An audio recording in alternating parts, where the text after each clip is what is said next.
Welcome friends. आज के video में हम देखेंगे एसएससी जीडी का जीके जीएस का क्वेश्चन। दोस्तों, यदि आपको वीडियो अच्छा लगे तो इस वीडियो को लाइक जरूर करते चलें। तो चलिए मैं इस वीडियो को शुरू करता हूं। आज का हमारा पहला प्रश्न है, भारतीय संविधान के किस अनुच्छेद में अस्पृश्यता का अंत किया गया है? तो यह किया गया है अनुच्छेद 17 में। इस प्रश्न का आप व्याख्या देखेंगे जो कि आपके एग्जाम के लिए काफ़ी महत्वपूर्ण है। अनुच्छेद 17 छुआछूत को प्रतिबंधित करता है और इसे किसी भी रूप में अभ्यास करना एक दंडनीय अपराध है। अनुच्छेद 15 धर्म, जाति, लिंग के आधार पर भेदभाव को रोकता है और अनुच्छेद 16 जो है सरकारी नौकरियों में अवसर की समानता देता है और अनुच्छेद 18 उपाधियों के अंत से संबंधित है। ये आपको याद रखना है। हमारा अगला प्रश्न है, सत्य शोधक समाज की स्थापना 1873 में किसके द्वारा की गई थी? तो यह किया गया था ज्योतिबा फूले जी के द्वारा। इस प्रश्न का आप व्याख्या देखेंगे कि महात्मा ज्योतिबा फूले ने महाराष्ट्र में दलितों और महिलाओं के उत्थान के लिए सत्यशोधक समाज की स्थापना की थी। उनकी प्रसिद्ध पुस्तक गुलामगिरी अक्सर परीक्षा की में पूछी जाती है। उनकी पत्नी सावित्रीबाई फूले को भारत की पहली महिला शिक्षिका माना जाता है। ये आपको याद रखना है। हमारा अगला प्रश्न है, भारत का एकमात्र सक्रिय ज्वालामुखी बैरन द्वीप कहाँ स्थित है? तो दोस्तों, यह स्थित है अंडमान और निकोबार द्वीप समूह में। इस प्रश्न का आप व्याख्या देखेंगे कि बैरन द्वीप अंडमान सागर में स्थित है और यह दक्षिण एशिया का एकमात्र सक्रिय ज्वालामुखी है। यह आखिरी बार 2017 में फटा था। लक्षद्वीप पूरी तरह से मूंगा द्वीपों से बना है। ये आपको याद रखना है। हमारा अगला प्रश्न है, विटामिन B12 का रासायनिक नाम क्या है और इसमें कौन सी धातु पाई जाती है? तो दोस्तों, इसमें साइनो कोबालामीन कोबाल्ट पाया जाता है, यानी ऑप्शन नंबर सी। इस प्रश्न का आप व्याख्या देखेंगे कि विटामिन B12 में कोबाल्ट धातु पाई जाती है जो रक्त के निर्माण और तंत्रिका तंत्र में काम के लिए जरूरी है। इसकी कमी से एनीमिया यानी खून की कमी हो सकता है। यह मुख्य रूप से मांसाहारी भोजन और दूध में पाया जाता है। हमारा अगला प्रश्न है, पुलित्जर पुरस्कार किस क्षेत्र में उत्कृष्ट योगदान के लिए दिया जाता है?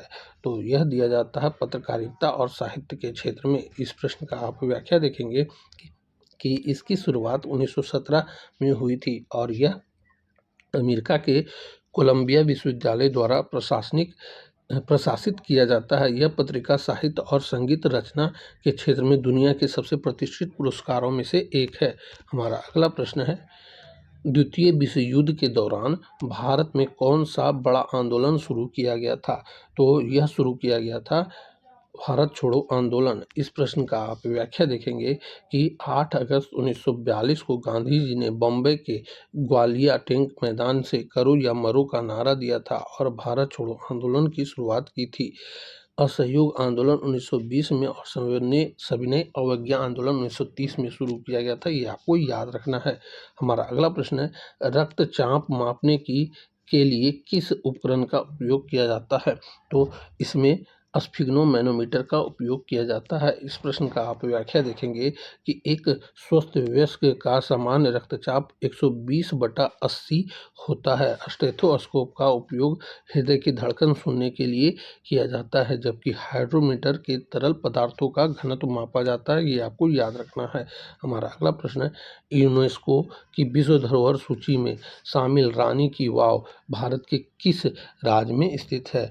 तो रानी की वाव जो है ये गुजरात में स्थित है। इस प्रश्न का आप व्याख्या देखेंगे कि रानी की वाव गुजरात के पाटन में स्थित एक प्रसिद्ध बावड़ी है। इसे 100 रुपये के एक नए नोट के पीछे चित्रित किया गया है। इसका निर्माण सोलंकी राजवंश की रानी उदयमती ने करवाया था। हमारा अगला प्रश्न है, नीली क्रांति का संबंध मुख्य रूप से किससे है?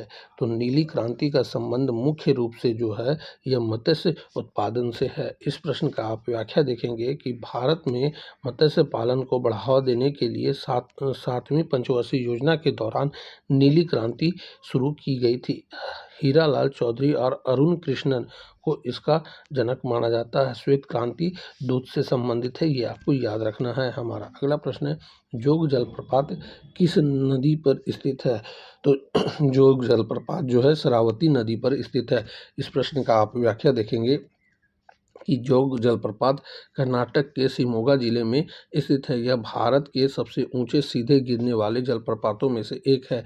इसे ग्योरसप्पा जलप्रपात के नाम से भी जाना जाता है। हमारा अगला प्रश्न है, अनुच्छेद 280 के तहत वित्त आयोग का गठन कौन करता है? तो अनुच्छेद 280 के तहत वित्त आयोग का गठन किया जाता है राष्ट्रपति जी के द्वारा। इस प्रश्न का आप व्याख्या देखेंगे कि राष्ट्रपति हर 5 साल में एक वित्त आयोग का गठन करता है।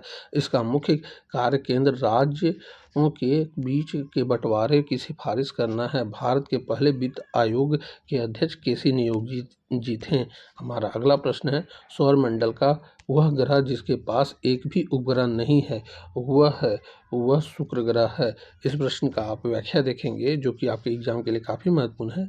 हमारे सौरमंडल में केवल 2 ग्रह ऐसे हैं जिनका कोई चंद्रमा नहीं है, बुध और शुक्र। शनि के पास वर्तमान में सबसे अधिक उपग्रह हैं, ये आपको याद रखना है। हमारा अगला प्रश्न है, हर्षचरित्र और कादम्बरी पुस्तकों के लेखक कौन हैं? तो इसके लेखक जो हैं ये हैं बाणभट्ट। इस प्रश्न का आप व्याख्या देखेंगे कि बाणभट्ट राजा हर्षवर्धन के दरबारी कवि थे। हर्षचरित्र में उन्होंने राजा हर्ष के जीवनी का वर्णन किया है और स्वयं राजा हर्षवर्धन ने रत्नावली, प्रियदर्शनी और नागानंद नाम के 3 संस्कृत नाटक लिखे हैं, ये आपको याद रखना है। हमारा अगला प्रश्न है, पीएच मान के पैमाने की खोज किसने की थी? तो यह किया गया था दोस्तों सोरेनसन जी के द्वारा। इस प्रश्न का आप व्याख्या देखेंगे कि 1909 में सोरेनसन ने पीएच स्केल दिया। यह स्केल 0 से 14 तक होता है। 7 से कम पीएच मान जो होता है अम्लीय होता है, 7 जो है उदासीन होता है और 7 से अधिक मान क्षारीय होता है। मानव रक्त का पीएच मान 7.4 होता है, ये आपको याद रखना है। हमारा अगला प्रश्न है, भारत में स्वर्ण क्रांति का संबंध किससे है? तो भारत में स्वर्ण क्रांति का संबंध बागवानी और शहद उत्पादन से है। इस प्रश्न का आप व्याख्या देखेंगे कि फल, सब्जी और शहद के उत्पादन को बढ़ावा देने के लिए स्वर्ण क्रांति शुरू की गई थी।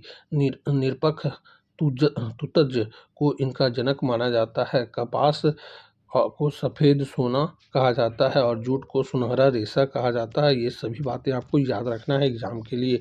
हमारा अगला प्रश्न है, विंबलडन टेनिस टूर्नामेंट किस देश में आयोजित किया जाता है? तो दोस्तों यह किया जाता है इंग्लैंड में। इस प्रश्न का आप व्याख्या देखेंगे कि विंबलडन दुनिया का सबसे पुराना टेनिस टूर्नामेंट है जो लंदन इंग्लैंड में घास के मैदान पर खेला जाता है। यह 4 ग्रैंड स्लैम में से एक है। हमारा अगला प्रश्न है, भारतीय संविधान की 8वीं अनुसूची में कुल कितनी भाषाओं का उल्लेख है? तो इसमें टोटल 22 भाषाओं का उल्लेख है। इस प्रश्न का आप व्याख्या देखेंगे कि मूल संविधान में केवल 14 भाषाएं थी, लेकिन समय समय पर संशोधन दौरान इनकी संख्या 22 कर दी गई। 92वें संविधान संशोधन 2003 द्वारा बोडो, डोगरी, मैथिली और संथाली को जोड़ा गया था, ये आपको याद रखना है। हमारा अगला प्रश्न है, पानीपत की दूसरी लड़ाई किसके बीच लड़ी गई थी? तो पानीपत की दूसरी लड़ाई लड़ी गई थी अकबर और हेमू के बीच में। इस प्रश्न का आप व्याख्या देखेंगे कि यह युद्ध 5 नवंबर 1956 को हुआ था। इसमें अकबर के संरक्षक बैरन खां ने हिंदू शासक हेमू को हराया था। इस जीत ने दिल्ली पर मुगलों के शासन को पुनर्स्थापित किया था। हमारा अगला प्रश्न है, इंसुलिन की कमी से मानव शरीर में कौन सा रोग होता है? तो इंसुलिन की कमी से मानव शरीर में मधुमेह रोग होता है, यानी डायबिटीज होता है। इस प्रश्न का आप व्याख्या देखेंगे कि इंसुलिन रक्त में ग्लूकोज के स्तर को नियंत्रित करता है। जब अग्नाशय पर्याप्त इंसुलिन नहीं बनाता तो रक्त में शुगर बढ़ जाती है, जिसे मधुमेह कहते हैं। घेंगा रोग आयोडीन की कमी से होता है, ये आपको याद रखना है। हमारा अगला प्रश्न है, कथकली शास्त्रीय नृत्य किस राज्य का गौरव है? तो दोस्तों यह केरल का गौरव है। इस प्रश्न का आप व्याख्या देखेंगे कि कथकली अपनी भारी वेशभूषा, चेहरे के रंगीन श्रृंगार और जटिल मुख्य मुद्राओं के लिए जाना जाता है। इसमें मुख्य रूप से रामायण और महाभारत की कहानियों का चित्रण किया जाता है।